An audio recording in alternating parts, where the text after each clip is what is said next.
itinerant means, like itinerant work means traveling from place to place. So this idea that knowledge is not tied, as it has historically been, to a place, to an institution, but is something that could be more openly distributed. My name is Emil Seehusen. I've been teaching architecture at the Royal Academy of Fine Arts, School of Architecture in Copenhagen for the last, I would say, 5 years. We've been working with a university on the Horn of Africa called Abaarso Tech University, and Abaarso Tech University is located in the city of Hargeisa, and Hargeisa is the capital of Somaliland.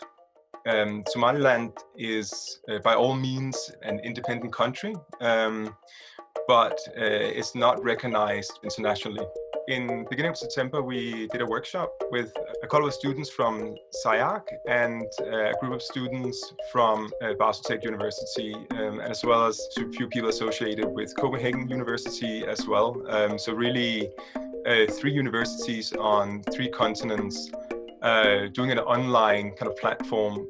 The kind of motivations we had for the initiation of an architecture program was really 2 questions which both sort of pertain to what we can call architectural knowledge.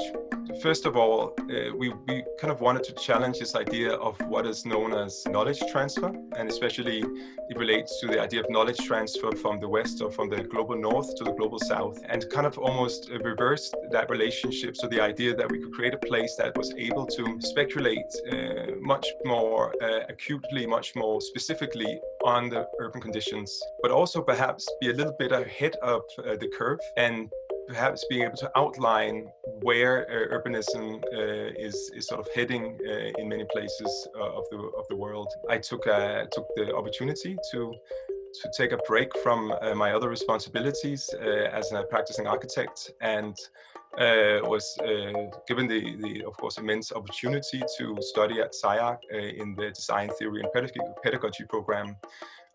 Where these are some of the questions, as well as I guess kind of network that I brought with me. I have worked with SCI-Arc's research department, focusing on affordable housing and different urban strategies. We always had the idea that we were going to build on the network that was already established between universities in Copenhagen, the university Abaarso Tech in Hargeisa, and also SCI-Arc, to create what could be considered sort of a truly inter-institutional and even intercontinental academic network for architectural speculation. In the present workshop, what we call the Itinerant Platform is this idea that the school itself is not placed physically within one institution, but is already sort of working between different institutions and blurring the lines of where one sort of place of knowledge production ends and where another one begins. It's a pedagogical idea to train students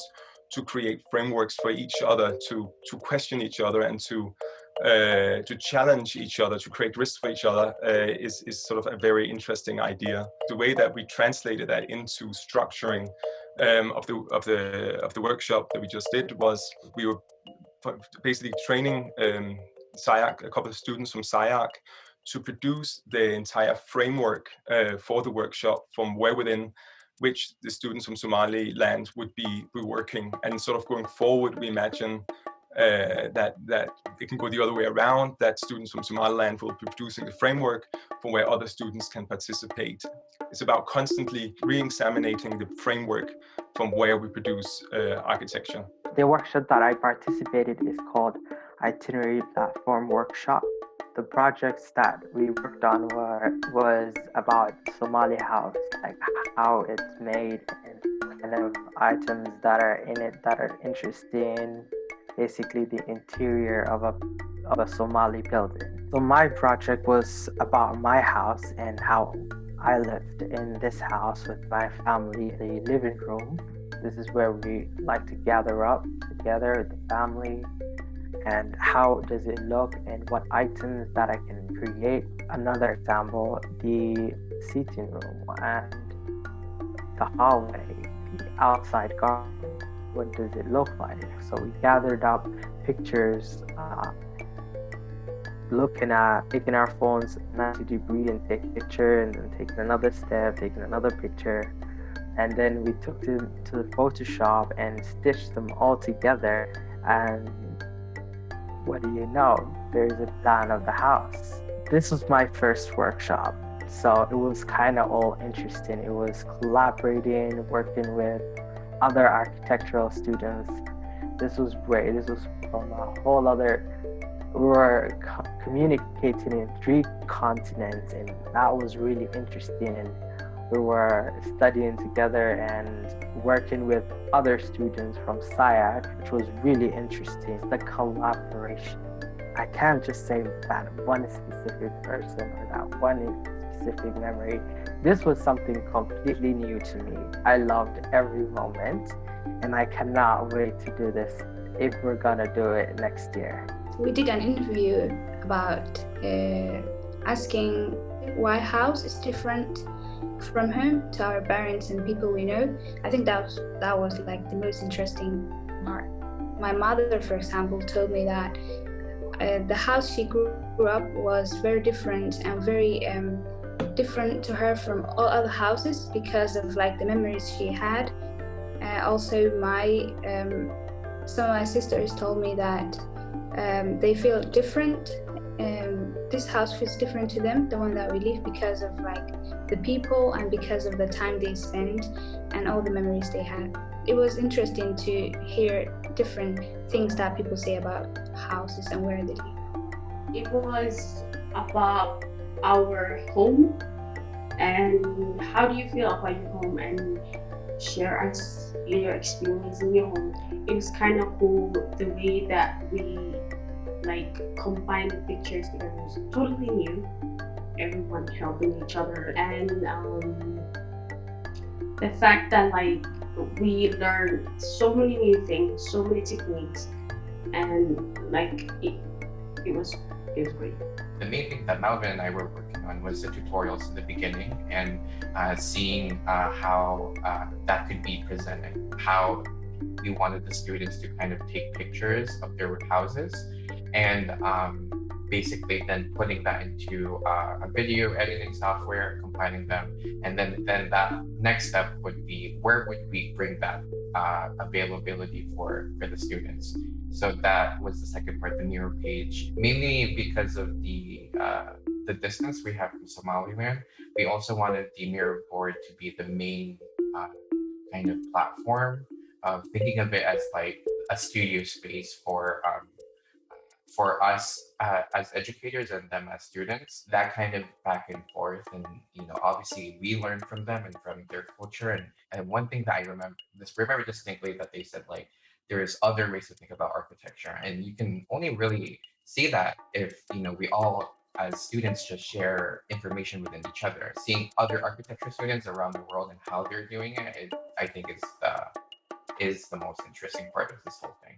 What I found really impactful to me in this workshop is the fact that in looking at how the education is going forward, that horizontality is really important. We have this Zoom Hangout session that we prepare for the workshop. And we have one rule for that. There will be no kind of top-down hierarchy. So there is no teacher in there. And then it's only Lance and I and all the other students. Sometimes we were just like chatting and get to know each other in a personal level, but also we're kind of like building each other up in terms of pushing the project forward, the horizontality. It's a pretty productive and effective method in terms of sharing knowledge. Emil came to me to ask how he can be involved in what we do in our research department, which touches on topics of technology and housing and contemporary urban developments in Los Angeles, mostly. And I was really curious about the work that he has done in the East Horn of Africa for many years. I said from the beginning that we'd be really interested in exploring the change in housing patterns in Hargeisa, because that would be one of the first international ventures for the research department. The whole project is intended as a series of workshops. In this first workshop, we just wanted to, first of all, we wanted to start a conversation between students from different schools and different schools of thought as well, not only academic institutions. And we wanted to understand what home means for the students in Hargeisa and for their families and for their friends. So we tried to encourage them to think about what kind of objects, what kind of materials, what kind of elements or routines make it a home and make house a home and not only a shelter. And what we're trying to build it up for is seeing how the dwelling patterns change in contemporary Hargeisa because of the urbanization patterns and because of the growing wealth of the middle class and the changes going from single-family dwelling to multi-family dwelling and the change of the woman's role in the household and change in daily mealtime practices, food preparation, childcare, and everything that comes with the change of typology. This shift of public imagination in connection to dwelling is something that we wanted to look at with students from different countries and different cultures.